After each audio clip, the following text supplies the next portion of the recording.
Mister BLO, আপনি আমাকে একটুখানি বলে দিন তো যে এই কলমে কি লিখবে, এই কলমে কি লিখবে, এই কলমে কি লিখবে। এই কলমে 2025 সালের আপডেট, 2025 সালের লেটেস্ট যে আপনার নাম টাম যা আছে একদম পুরো সেইরকম যেরকম যা আছে 2025 সালের নামের বানান টানান যেরকম সেরকম।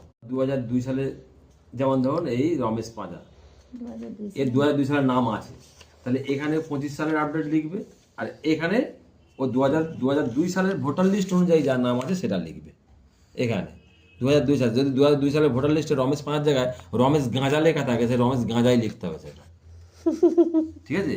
আর এইটা বলুন, আর এটা হচ্ছে ধরুন এই যে 2002 সালের নাম নেই, তাহলে তখন এখানে কি হবে, ওর বাবার লিঙ্কটা এখানে দিতে হবে।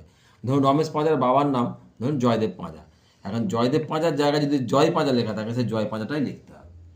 আপডেট 2002 সালের ভোটার লিস্ট, এখানে 2002 সালের টোটাল বিধানসভা নাম্বার, অংশ নাম্বার, পার্ট নাম্বার, ক্রমিক নাম্বার যেরকম আছে এটা আর কারো যদি বাবার লিঙ্ক না থাকে তাহলে কি বাংলাদেশ চলে যেতে হবে? তার মায়ের লিঙ্ক দেবে, না। তার দাদুর লিঙ্ক দেবে।